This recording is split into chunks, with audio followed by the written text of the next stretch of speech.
Welcome to the video on GVCs and border efficiency, a case for trade facilitation reforms.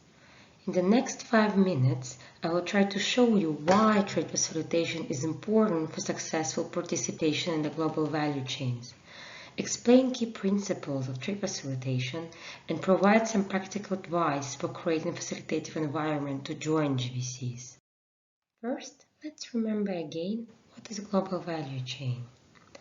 According to World Development Report 2020, global value chain breaks up the production process across countries. Firms specialize in a specific task and don't produce the whole product. As a result, SMEs that join GVCs have the ability to turn their business to an international operation which offers greater opportunities. Why GVCs? The emergence of GVCs could be explained by three main factors. First, development of information and communication technology.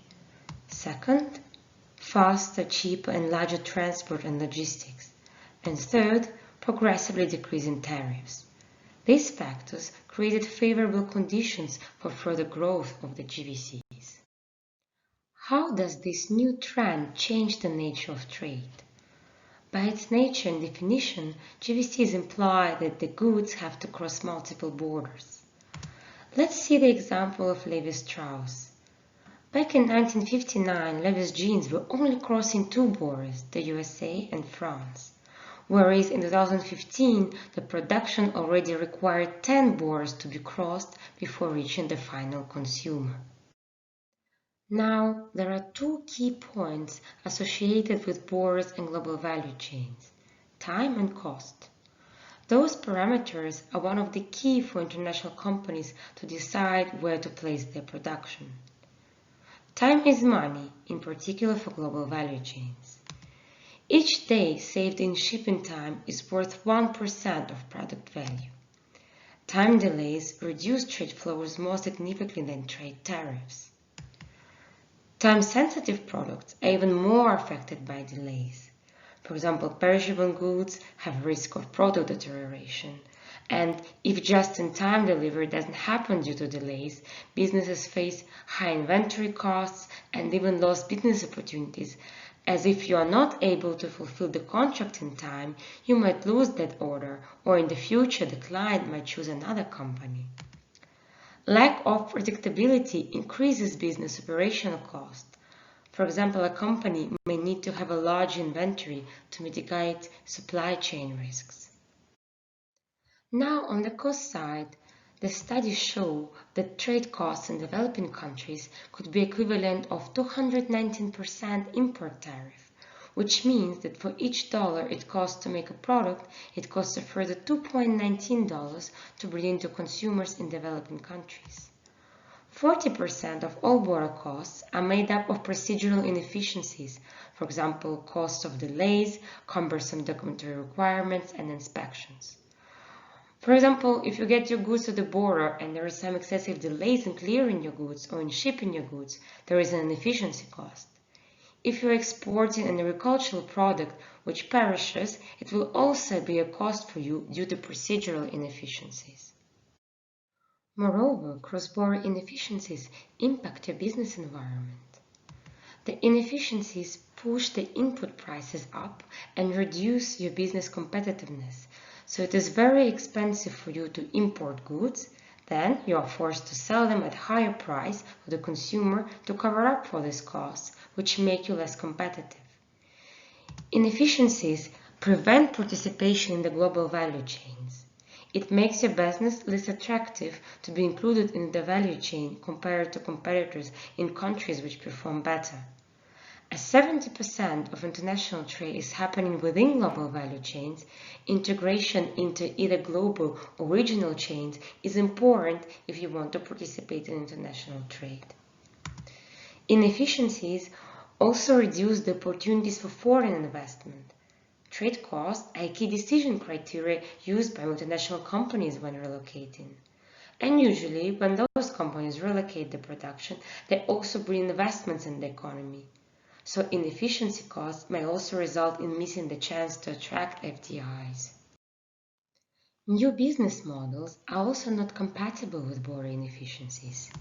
Key management principles now include 5 zeros: zero inventory, zero delay, zero paper, zero failure, zero default. In order to comply with these principles, the following 11 key risks in the global supply chain have to be avoided. As you see, 4 of them are related to trade and border inefficiencies: inventory, transit loss, new product delay, and customs. Last but not least, higher border procedures costs also jeopardize countries' competitiveness. The red tape and border inefficiencies may constitute more than 30% of ad valorem tariff equivalent depending on the region. And if we do a simple cost simulation of that in GVC for a $100,000 shipment, the additional cost may reach more than $30,000. Overall, all these arguments, examples, and figures can clearly show that border performance is one of the key determinants of a country's participation in GVCs. Trading across border indicators are also in one of the top rankings of key factors associated with a country's participation in GVCs, which reconfirms what we discussed before. So what could be a solution for fighting or improving cross-border inefficiencies? One of the important ones is trade facilitation. What is trade facilitation? It is a comprehensive and determined set of actions to reduce the time and cost of trade that we have discussed before. Trade facilitation is premised on intergovernmental cooperation and agreements to ensure global uniformity, including WTO Trade Facilitation Agreement. Trade facilitation is also about collaborative and ongoing multi-agency responsibility, including not only customs, but also border regulatory agencies and other relevant ministries. And it also has to be based on active involvement of private sector and its collaboration with public sector to design reforms. As mentioned before, trade facilitation is focused on reforms for reducing cost and time to trade. But how this should be done? Here are 4 key principles: simplification, standardization, harmonization, and automation of trade procedures.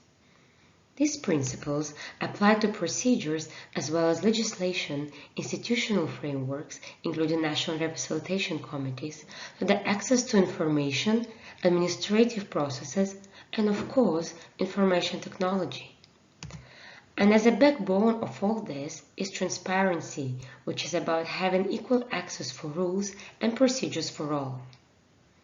This is, in very brief, what facilitation is about.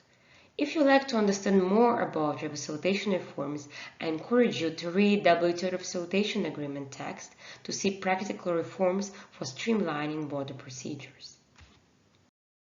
But before we finish, I would like to underline for you some key actions that state, border regulatory agencies, and businesses can take to start creating a facilitative trade environment to join global value chains.